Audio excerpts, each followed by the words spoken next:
Hello, I hope you are doing well. Now, this topic is about cost sheet. This topic is about basic core concept related to the subject. Like the most important part in a car is an engine. The most important part of body is heart. The most important concept in the subject is cost sheet. It's like for studying every language, you study grammar first. There may not be a direct question on grammar every time, but then you need to learn grammar, you need to understand grammar, you should have command on grammar to understand and use any language. Similarly, if you really want to understand the subject of cost accounting, you need to understand cost sheet and format of cost sheet properly. Okay, the first and the most important part is the name of the subject is cost accounting. It is not costing. The subject of cost accounting is a third branch of accountancy, just like financial accounting, management accounting. You have third branch, cost accounting, which is split into three parts. One is costing, which is ascertaining cost of a product or a service. Now, if there is a cost department, you are head of the cost department, you may calculate cost for the management.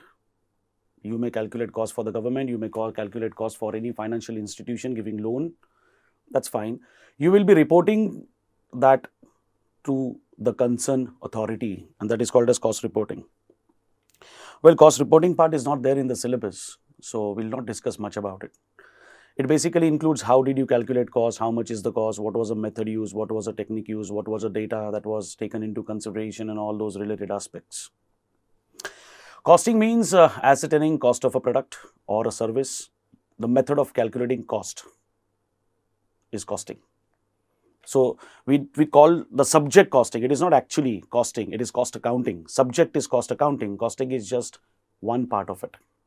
And the third part of the subject cost accounting is cost control, which you have already studied in standard costing as well as budgetary control. And the third one is cost control, controlling the cost by applying cost reduction technique and all that stuff. Now, in that case, what is a cost? The question arises, what is a cost if you are talking about cost? See, it's simple. It's very simple. Like when I say I'm producing and selling something at 10, I'm charging profit of 2 and 12 is the selling price. Cost is 10, profit is 2 and 12 is the selling price. In that case, 12 is not actually the selling price, it is recovery of cost of 10 which I have incurred for the customer. And 2 rupees is my reward because I have worked for the customer on behalf of the customer. Customer wants something, he can't produce by himself, so he's dependent on me. I'm spending 10 to produce and sell it. Since I'm doing it on behalf of the customer, I'm charging 2 rupees reward. That is my profit. So, when I talk about cost, it is something that is to be recovered from the customer. Cost is something which is to be recovered from the customer. Cost is something which is to be recovered from the customer. Correct? That means, first of all, cost should be an expenditure incurred by you as a manufacturer. Cost is an expenditure incurred by the manufacturer and it must be for the product. Cost is an expenditure by the manufacturer for the product. If it is not an expenditure, I don't have right to charge it to the customer. If it is not incurred by me, I don't have right to charge it to the customer. If it is not for the product, I don't have right to charge it to the customer. Like certain expenses like donation, gifts, charities, abnormal losses, they are never incurred for the product, so we don't charge it to the customer. If anything is not expenditure, it can't be charged to the customer because if you spend something, you have a right to recover it from the customer. So, it has to be an expenditure, and if it is not incurred by the manufacturer, then also you don't have any right to charge it to the customer. If you have not incurred, how can you charge? Of course, there are exceptions like notional cost, but then there also you use the resources Had there been an outsider rendering services to that extent, you would have charged that cost to the customer. You would have paid that cost, you would have incurred that cost, and you would have charged. So everything is very clear. First of all, it must be a cost. That means it must be an expenditure. If it must be incurred by the manufacturer, and it has to be for the product. Something which is not expenditure can't be a cost. Something which is not incurred by the manufacturer is not a cost. Something which is not related to the product is not a cost. So cost has got three elements. It must be an expenditure. Three important points. It must be an expenditure. It must be incurred by the manufacturer, and it must be for the product. All right. Now, when I talk about cost, like for example, if I take an example of shirt, what kind of expenses are likely to be incurred? You will spend on cloth, you will spend on buttons, you can spend on thread. Everything can be classified as material. Then you have tailor's charges, which can be classified as labor. And all other expenses like depreciation on asset, depreciation on delivery van, depreciation on plant and machinery. You say insurance. If it is a rented premises, then rent. If it is on own premises, then again depreciation. Then you may have also might have spent on electricity, you might have spent on telephone expenses, you might have spent on advertisement, you might have spent on carriage outward, you might have spent on packaging. All these things can be classified as expenses. So basically, whenever you talk about a concept of cost, there are basically three things attached to it. One is material, second one is labor, and the third one is expenses. What have we discussed so far? Cost should be an expenditure incurred by the manufacturer for the product. Cost is an expenditure incurred by the manufacturer for the product. These are the three things. Right? Now, any concept of cost which is required to be charged to the customer is split into three elements. One is material, second one is labor, third one is expenses. One is material, second one is labor, and the third one is expenses. Now, in that case, if that is the case, you should be dealing with the cost structure into three elements. You should be dealing with cost structure as three elements: material, labor, and expenses. Everything that doesn't get covered under material and labor will be covered under expenses. So that's what the basic concept is all about initially. Subject, cost accounting, three parts: costing, cost reporting, cost control. Cost has got three elements. One is material, second one is labor, third one is expense. And what is a cost? It must be an expenditure. It can't be an income. It must be incurred by the manufacturer, not paid, incurred. Outstanding is also considered as incurred by the manufacturer. If it is not incurred by the manufacturer, logically you think you don't have a right to charge it to the customer. And the third one is it must be incurred for the product. Now, the next part. Cost can be split into two parts: cost to be included, cost to be excluded. Now, when are we supposed to include the cost? Only when it is related to the product, it is to be considered as part of product cost. If it is not related to the product, it is to be ignored. Not related to the product means there are certain cost structures like abnormal losses, there are donations, gifts, charities, income tax, financial expenses like you have interest on loan. All these expenses are not common, they are not long lasting, so they can't be charged to the customer. And still, if you try to charge them as a part of the cost structure, cost of your product will be more than competitor's product because they are not going to incur that cost. So, only common cost structure can be charged to the customer. Amount may differ, but you will spend on material, I will spend on material, someone else will also spend on material. Amount will keep on changing, but we will all incur that nature of cost, that element of cost. Material will be incurred by all of us. Labor cost will be incurred by all of us. Expenses will be incurred by all of us. Depreciation will be charged by all of us. Rent will be charged by all of us. Electricity will be charged by all of us. So, these are all common cost structures which can be charged to the customer. So, I always say only that cost is to be considered which is related to the product. Now, if it is related to the product, there are two types. One is direct cost, the other one is indirect cost. Now, direct cost is something which is directly identifiable when you look at the product. Direct cost is something without which production is not possible. Not product, production is not possible. It is that important. It is that unavoidable, inevitable cost. If you are even thinking of producing the product, you will have to think about direct cost first. You also have indirect cost, but indirect cost can be supportive.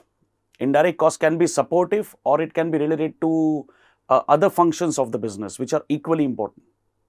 Either it will be supportive to production or it will be related to other functions like admin, sale, R&D, quality control, research and development and all that stuff.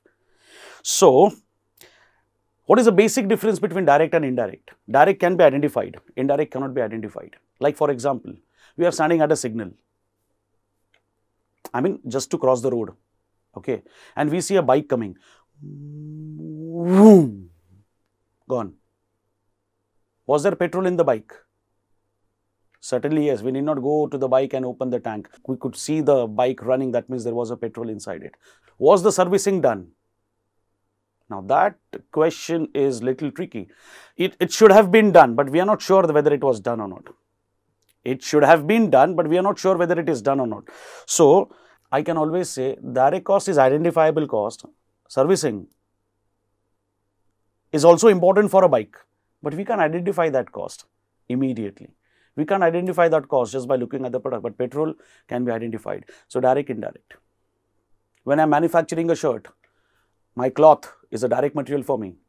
When I am manufacturing a shirt, my cloth is a direct material for me. But I also need oil to be put in the machine as a lubricant for smooth functioning of the machine. I also need cartons in which those shirts are packed and distributed. I also need printing and stationery items to be used in the office for the purpose of administration.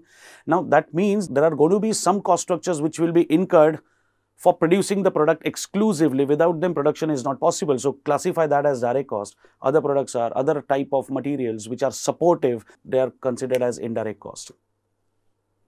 So, direct cost is identifiable, directly attributed to the product. Indirect cost is not directly identifiable, but then it has to be charged to the product because it is related to the product, not directly but indirectly.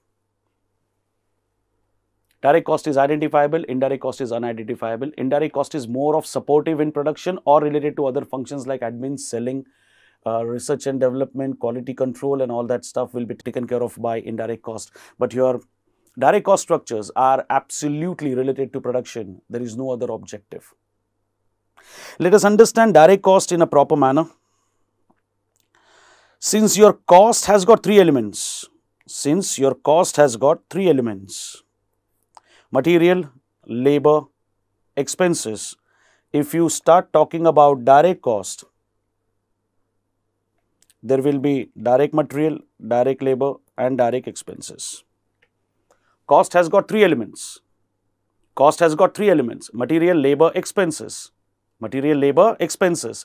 Direct cost will also have three elements: direct material, direct labor and direct expenses. Now, direct material is that without which production is not possible. Direct material is that without which the production is not possible. Like for example, if I am talking about camera, lens is a direct material. If I am talking about shirt, cloth is a direct material. If I am talking about bench, wood is a direct material. If I am talking about any product, there has to be a direct material. There is no production possible without direct material. There is no production possible without direct material. Am I right? Okay. So, direct material is something which is unavoidable, which is inevitable, and we can directly identify. When you look at a shirt, you realize, okay, the cost is incurred on cloth. When you look at a camera, I realize, okay, there is a cost incurred on lens. When I look at a bench, I realize there is a cost incurred on wood. That means we can easily identify the direct cost. That's why it is direct cost. Direct material. Direct labor is something which is identifiable again. When I am wearing a shirt, you realize that I am wearing a shirt, I am not wearing a cloth. That means cloth is transformed into a shirt. The chair on which you are sitting right now probably, or the bench on which you are sitting right now probably, or whatever, whenever you sit, you can identify you are sitting on a bench, you are sitting on a chair which is a finished product. You don't feel like sitting on a branch of a tree because that was the origin, no? Branch of a tree was cut, it was polished, then it was converted into a plywood, and plywood is now converted into a chair or a bench. That means so much of transformation is required, and so much of transformation, if it is required, it must be at every stage there must be some worker working on it. Like for example, from plywood, if you are manufacturing a bench, from plywood if you are manufacturing a chair, it has to be done by the carpenter, and if it is done by the carpenter, that means carpenter is a direct worker, and whatever wages you pay to the carpenter will be considered as direct wages. Wages paid to tailor will be considered as direct wages. Wages paid to a professor will be considered as direct wages, because if there is no carpenter, there is no bench. If there is no tailor, there is no shirt. If there is no professor, there is no lecture. So these things affect the core activity of the business immediately. That's why these are direct costs. And since they're associated with labor, it is called as direct labor.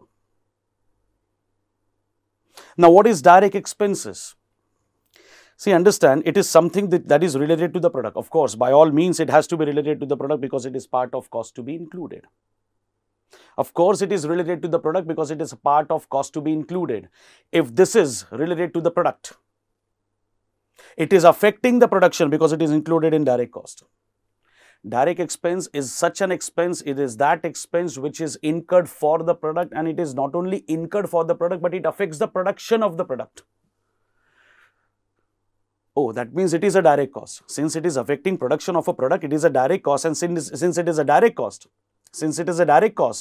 I cannot but classify that as a material or labor. I know it is related to the production, it affects the production, it is a direct cost, but then I cannot classify that as material and labor, then it will be classified as direct expense. And direct expense means your expenses on royalty. When you pay royalty for using someone else's technology, someone else has a copyright or patent of it and you use that, you have to pay the royalty to the concerned authority.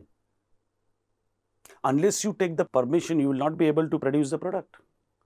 So, royalty on production, if you are incurring that cost, royalty on production, it has to be considered as something that affects the production, because if you don't pay royalty, you will not get permission. If you don't get permission, you will not be able to use that technology for the production process. That means your production gets affected because of that, but then it cannot be classified as material and labor, but still it is a direct cost. It is affecting production, but can't be classified as direct material or direct labor. That means it will be classified as direct expenses. See, I have a few examples like higher charges of molds and all. Now, if I need huge machinery or molds and dies to manufacture the product, okay, if I need that to manufacture the product, then in that case, if the use is not frequent, I may hire them. Instead of buying them, I may hire them. Okay, and if I hire them, the higher charges that I pay will be termed as direct expense. Because if I don't pay higher charges, I will not be able to get that. If I don't get that, how can I produce the product? Depreciation can't be a direct cost because depreciation is charged by you and me. My machine doesn't get affected. It is my machine, I am charging depreciation. What if you don't charge depreciation? Machine will feel bad. Oh, you are not charging depreciation on me. No, it is not going to happen that way. But if you don't pay higher charges to the real owner, he will not give you the machine. So, higher charges will affect the production. So, higher charges will be considered as direct expense. So, any cost that affects the production, any cost which is directly identifiable, any cost which is directly attributed, any cost that is directly related to the production process is called as direct cost, and your direct cost is split into three parts: direct material, direct labor and direct expenses. As far as direct material is concerned, commonly this term is known as raw material consumed, and you already know how to get that. You take the opening stock of raw material which you already have for consumption, then you add material received to it. Now, whether you purchase it or you get it from someone, you get it from your old warehouse, you get it from your another site, it doesn't matter. It is available for consumption. So, please add it. Any expense which is incidental to the activity should also be added. Material purchase of rupees 1 lakh, transportation charges paid 10,000. I am spending 1 lakh 10 on material. That's what I say. If it is import duty to be paid on material, say 1 lakh is a material cost, import duty 10,000, for me it is 1 lakh 10. Any expense which is incidental to the purchase activity or the receipt activity will be considered as a part of material cost. And the last part is not used. Why I am using this term? If there is a closing stock, that means it is not used. If it is returned, if material is returned, it is not used. You may sell material. If material is sold, that means it is not consumed. If it is transferred to warehouse, transferred back to warehouse, or it is transferred to some other site, it is not used. What if the material is lost or damaged? Still it is not used. That means you must have realized one thing. Suppose I have 10 bags. Okay, I'll do it here. I have 10 bags of opening stock or 10 kgs of opening stock. Alright. I have 10 kgs of opening stock. How much I can consume? 10. I purchase 90. How much I can consume? 100.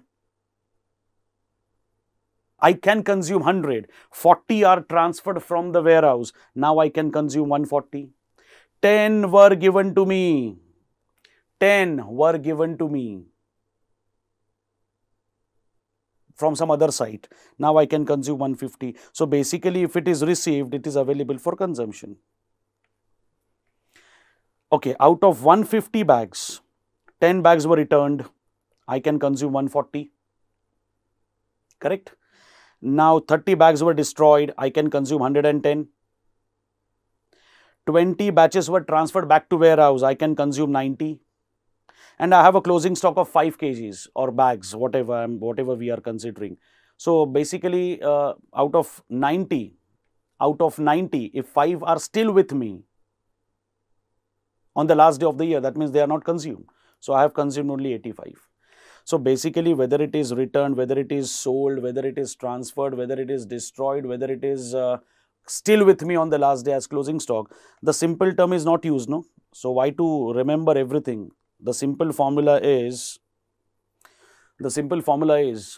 opening stock of raw material, which is available for consumption, plus received, which is also available for consumption, and not used. If it is not used, it will not be forming part of raw material consumed. If it is not consumed, subtract it. If it is available, add it. And all expenses related to the process are also to be added. So that was your raw material consumed. A much wider formula than what we have studied as a child. Opening stock plus purchase minus closing stock. We have studied more than that. This is enough even to find out raw material consumed at any level. Opening plus received minus not used. Okay, direct wages. Wages can be termed as labor, you know that. Wages can be termed as labor, you know that. So direct wages, direct labor, productive wages, productive labor, manufacturing wages and factory wages are the different names to be used for the concept of direct wages. But sir, we have understood the first name. Why are you telling us so many other names? The reason is, you don't know what will be asked in the exam. They can use any name and you should not get a feeling that, okay, something is out of syllabus. These are all different names of the same concept called as direct wages. Your direct expenses are known as chargeable expenses. Your direct expenses are known as chargeable expenses, and we have discussed enough about direct cost. Now, indirect cost is also related to the product. See, it is related to the product, and it is, again, this is also related to the product. The only difference is, either it will be supportive to production. Now, support to the production will be through factory only. Support to production will be through factory only. You may use oil, coolant, grease in the machine. So, it is not direct material, it is indirect material. Because you can identify grease when you look at a shirt, hopefully. Can you identify grease, coolant? No. Can you identify any carton in which those shirts were packed and distributed? No. So, that is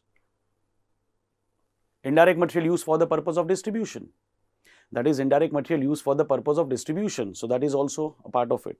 Printing and stationery items, pen, pencil, erasers, sharpener scale, small scale, large scale, petal scale, plastic scale, A4 size paper, letter size paper, legal size paper, envelope, brown envelope, white envelope, postage and telegram, computer printer cartridge, U-pin, safety pin remover, stapler, staple pin remover, punching machine, whatever. These are all examples of printing and stationery items which are not required for production. They are required for the purpose of administration. So, you have indirect material in factory overheads, you have indirect material in admin, you have indirect material in selling. Plus, these two cost structures are also important these days. I'll come back to these cost structures later. What I'm talking about is, first of all, your indirect cost is also related to the product, but can't be identified directly. The common name used for indirect cost is overheads. The common name used for indirect cost is overhead. I hope it is understood. Yes. And the other name used for overhead is on cost. On cost is also one more name used for overheads. So, we have 5 different overheads supporting the production activity, factory overheads, related to admin, related to selling and distribution. Plus, you have 2 more overheads, quality control and research and development. Without these, your product cannot proceed, your business cannot flourish. I gave you example of indirect labor, stores and spares, printing and stationery, packing material, secondary packing to be more precise. Now, what is secondary packing? Have you seen a toothpaste? Yes. Okay, when you buy a toothpaste, do you carry a utensil with you? Uncle, please give me toothpaste in this. Tuck. No, it doesn't happen that way, no. So you go to the stop, you go to the store, you ask for a toothpaste, you get a box, you pay for it, get your change, and the topic is over and the transaction is over. The moment you open the box, the tube comes out, not the paste, and the paste is inside tube. So you open the tube and then you get the paste. So paste is inside tube is inside box. So tube is a primary material, which is an incredible and ultimate part of the product. It is an identity of the product. And boxes are for distribution or marketing. See, if I tell you, I'll give you 10 rupees discount, don't ask for box, take only tube. You can still do that, right? It doesn't matter to you. But if I tell you, I'll give you 20% discount, don't ask for tube, I will squeeze that and I'll give you that toothpaste in a utensil. Will you do that? No, obviously not. So tube is an integral part of the product. Parachute oil, blue bottle is an integral part of the product. You can't separate it. These are primary materials. But when you buy a television set, when you buy a TV, Samsung, okay, you get 4 thermocol blocks, that box, and that tap bubble wrap. Now, these are all for the purpose of distribution, no? They are not for the production. You will never buy TV based on the bubble wrap. No, you buy Samsung TV, the bubble wrap is 3 meters long. Boy, it is so funny. We can use it for 3 months. No, it doesn't happen that way. We always go by the clarity, tube, picture tube, which is a material, right? So, packing material, secondary packing will be a part of sales and distribution. You may also need some equipments to be used, some material to be used for the purpose of research in terms of quality. So, basically indirect material will be in all, and salary paid to factory manager, salary paid to office manager, salary paid to quality inspector, salary paid to R&D a scientist, salary paid to sales manager can be classified as indirect labor. And all expenses related to factory like depreciation on plant and machinery, insurance, lighting charges of factory, everything will be classified as indirect expenses in factory. You have similar expenses incurred, office premises insurance, office premises depreciation, or if it is on a rental basis, then rent, electricity of office, all these expenses can be classified as administration. Similarly, you have indirect expenses of these departments as well. You have advertisement cost here. This advertisement cost will be considered as selling and distribution overheads. You may have royalty on sales. This time royalty on sales I am talking about, not production. If it is royalty on production, it is direct expense. But if it is royalty on sales, that means it is indirect expense. You may pay a royalty 5% of sales, 5% of turnover to the brand ambassador. That can be taken as selling and distribution overheads. Then you may have carriage outward. You may hire a transporter to transport your finished goods for the purpose of distribution. That can also be classified as selling and distribution expenses, because the objective of that carriage is distribution of goods. So, I can clearly tell you now that there are two types of cost structure. One is direct and the other one is indirect. Direct is identifiable, indirect is not. Direct is directly related to the production. Indirect can be related to support to the production process. It can be related to admin, it can be related to quality control, it can be related to R&D, and it can also be related to sales and distribution. So, basically, when you have 3 direct costs and 5 indirect costs, your product can get manufactured and sold. So, if you want to calculate cost of the product, it should have direct cost plus indirect cost. That means 3 plus 5, 8.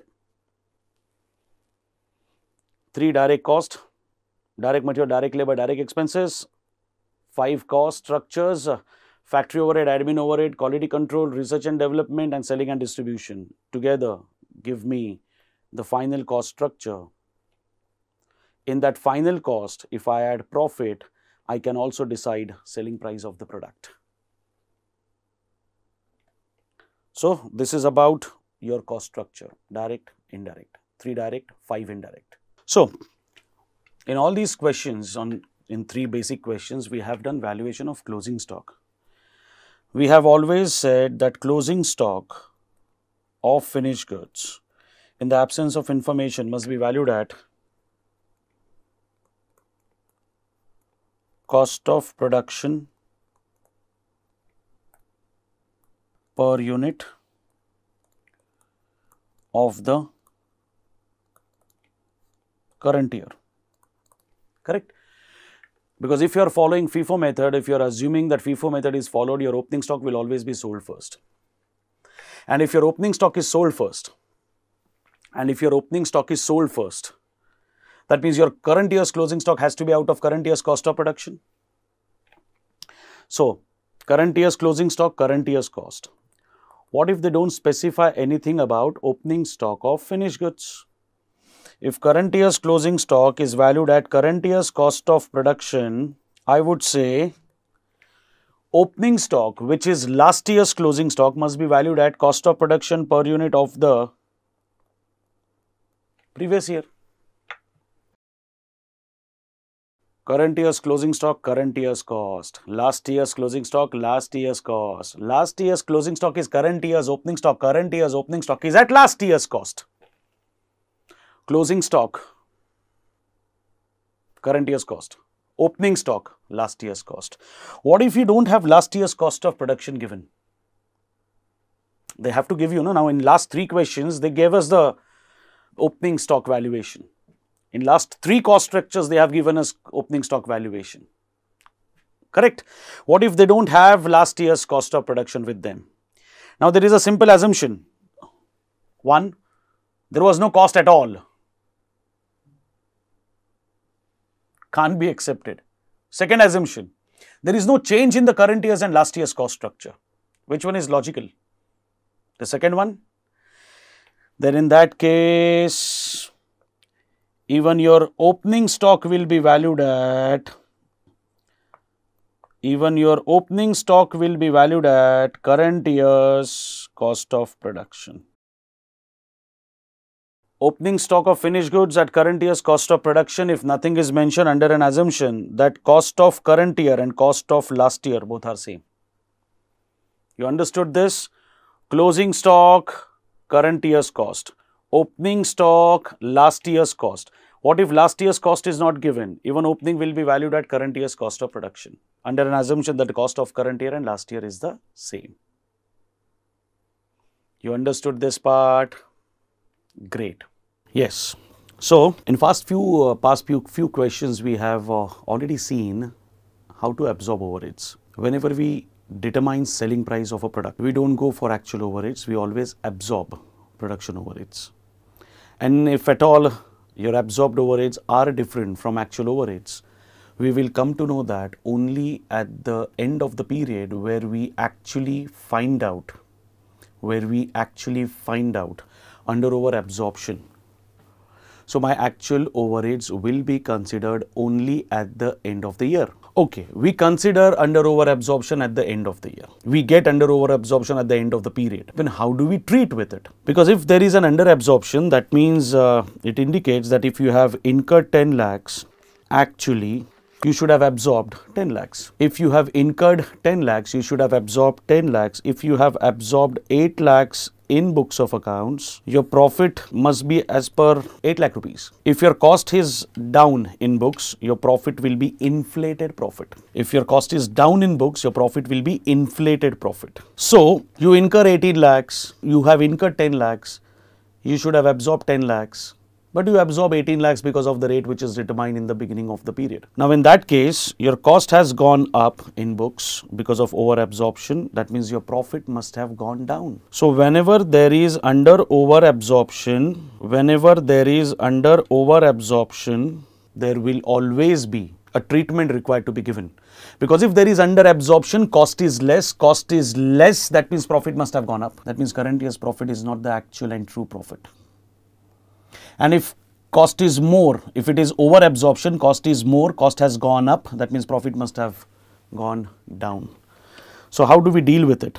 Whenever there is under or over absorption,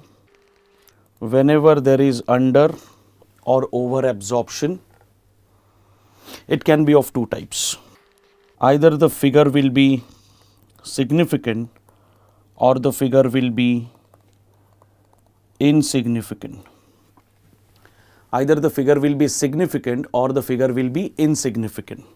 If the figure is insignificant, don't waste your time and talent in treating that in books of accounts. Pick it up and directly transfer it to costing P&L. We'll bear the burden. The amount is insignificant. No, it's a nominal amount. Oh, so probably cost of treatment is more than the cost which is under absorbed. So if the amount is insignificant, it won't create a huge difference on my profit figure. So please transfer it to costing P&L. Don't waste your time and talent in treating that in books of accounts. If it is significant, then either it will be normal or it will be abnormal.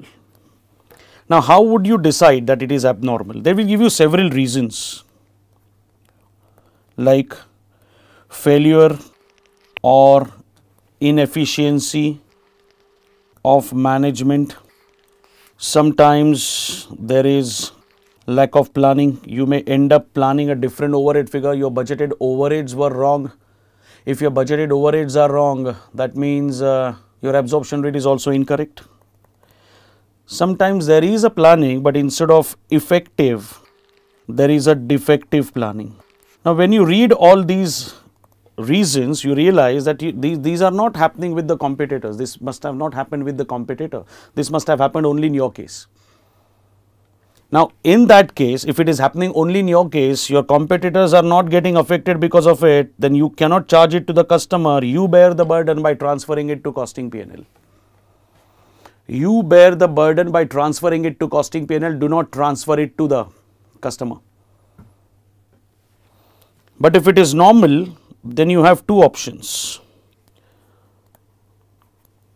Either you carry it forward to the next period, or else you apply supplementary rate. Either you carry it forward to the next period or you apply supplementary rate. Now, if you carry it forward to the next year, that means current year's under absorption will be carried forward to the next year with an intention of setting it off against next year's over absorption. If it is current year's under absorption getting set off against next year over absorption, what if there is no over absorption in the next year? Then we'll set it off against the third year's over absorption. What if there is no over absorption in the third year, fourth year, fifth year, sixth year? Going concern, the basic fundamental accounting assumption. Don't you think this is pathetic, illogical? Understand, friends, if there is under absorption in the current year, if there is under absorption in the current year, your cost should have been more, but you have charged less. Your cost should have been more, you have charged less. Your cost in books is less. That means your profit is inflated in the current year. That means whatever profit is shown in the books of account is not the actual profit, it is inflated profit. So whenever there is an under absorption, there is an inflated profit in the current year. So when you don't adjust that under absorption in the current year and carry it forward to the next year, your current year's profit remains unadjusted. So you're not adjusting current year's profit, that is one thing, plus you're affecting next year's profit also by setting it off against next year's over absorption. That is absolutely illogical. People have stopped following this. People go for supplementary rate calculation. Now, in the examination, we take supplementary rate. Why do we take supplementary? Sometimes it happens, not every time. I hope you know the meaning of supplementary. Supplement. Yeah, the same thing. When others take, we feel pressurized. Oh, what is he writing? And when we take, we feel proud. Excuse me, sir. Supplement. As if you are doing something great. Why do you take supplement? Because sometimes it happens that your main answer sheet is not enough.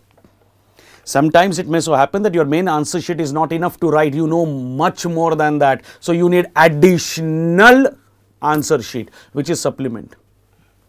So whenever there is an under absorption, your cost is less, it is falling short. You need some supplement, some additional rate to be charged to the customer. If there is an over absorption, you have charged more. So to reduce that, I need to apply supplementary rate in a reverse manner or in a negative manner. So if there is an under absorption, you add supplementary rate. If there is over absorption, you subtract supplementary rate. But supplementary rate is an additional rate which will adjust your absorption rate and it will take you to the actual level of cost structure. I hope you are getting this right.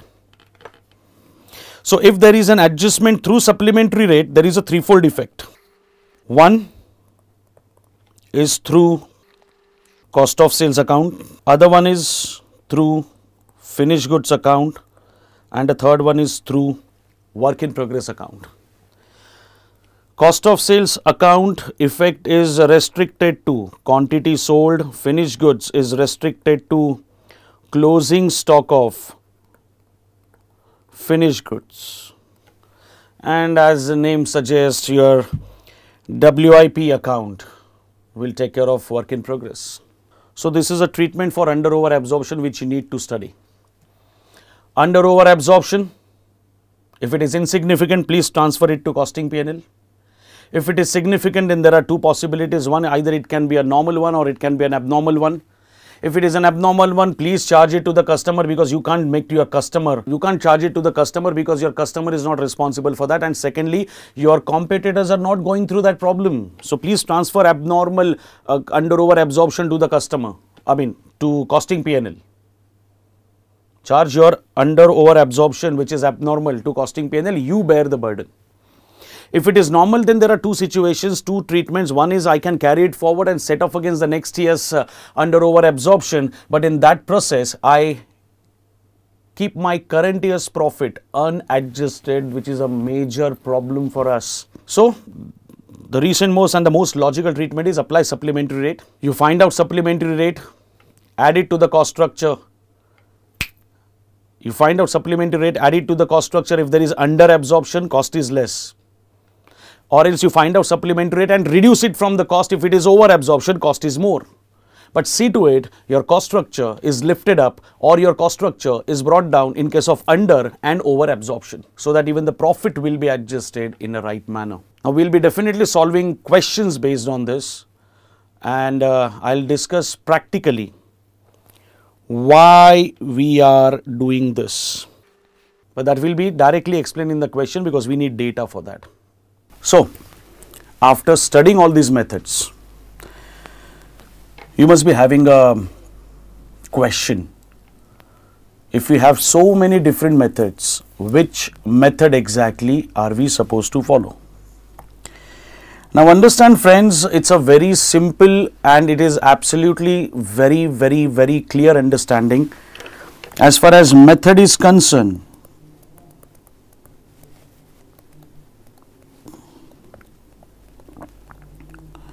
please follow the instruction. As far as method is concerned, please follow instruction. Whatever instruction you have in the question, you follow that. Now, if nothing is mentioned,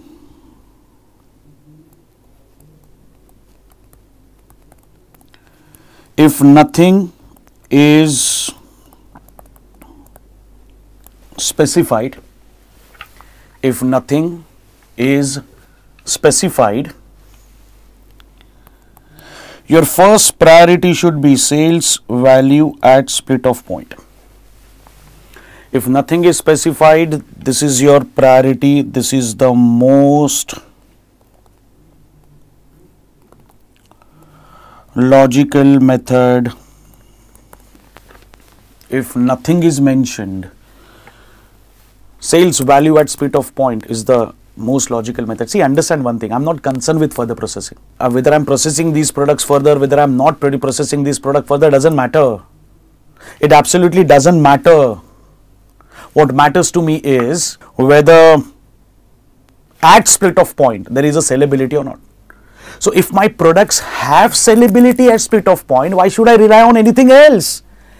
At split off time, I want to split joint cost. At point of separation, I want to split joint cost.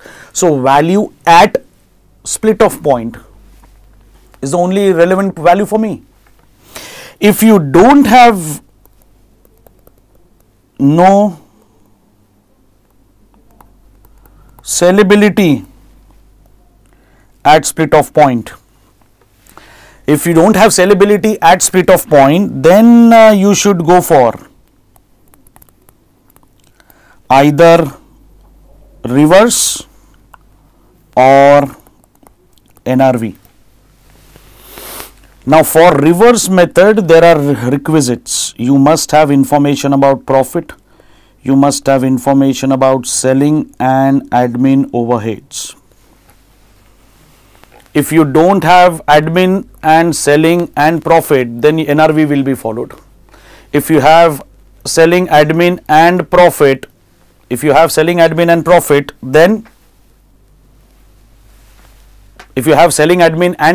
then reverse method will be followed. So basically, either it should be sales value at split off point, or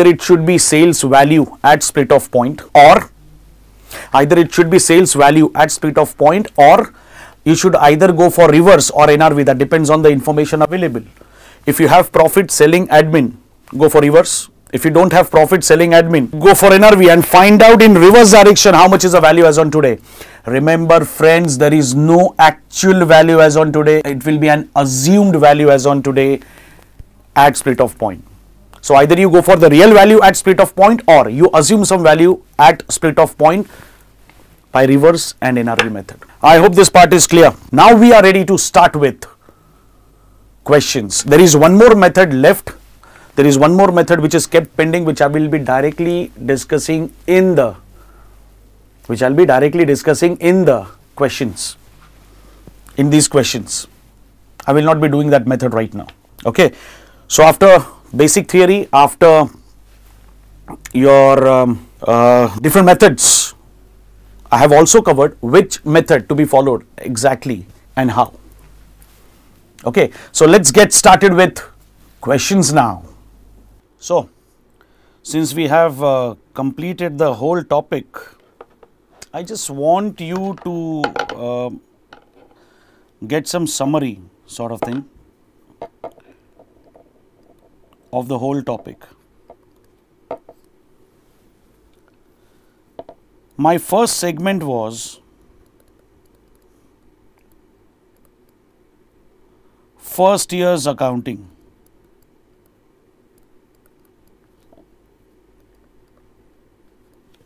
My first segment was first year's accounting, where we have covered normal question, calculation of work certified, and multiple contracts. Then we have discussed how to go for second and subsequent years accounting, which includes even last year's accounting. Here also we have done question of one contract as well as multiple contracts, that Goa, Pune, Surat. We have done question based on balance sheet, where you prepare contract account first in a very normal manner. Trial balance, one effect, adjustment, two effects. This is what you are supposed to remember. Trial balance, one effect, adjustment, two effects. This is what you are supposed to remember. Once you complete contract account, find other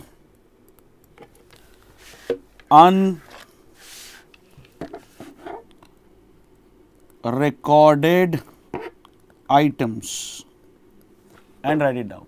We have also discussed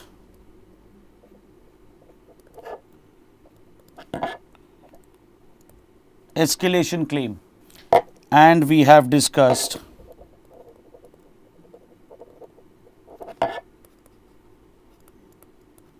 estimated profit. This is what we have done in this topic. As far as exam point of view is concerned, this is most important: estimated profit, escalation claim, and this is a very basic part which you should know if you want to solve any question of contract account. So they may ask you any simple question from this, but these are the important areas which you actually should work hard on. Escalation claim and estimated profit. That part is very crucial and very important. So make a point that you are studying these two very well, and you should be clear with your basics. Balance sheet somehow you can manage, but I don't expect this part to be there because it's going to be a huge question, and I don't think they will give you so much of weightage to contract costing. This is a basic part. They may ask you a very small question of first year's accounting or 2 years accounting for 6 to 8 marks. They may ask you a small question of escalation claim. They may ask you estimated profit type. These are my suggestions. These are my predictions. These are important topics from contract costing.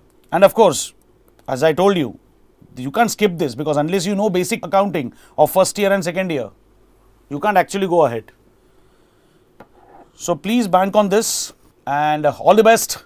And I'm sure you're going to click this and I'm sure you're going to clear exam very well. Thank you very much. Have a nice time.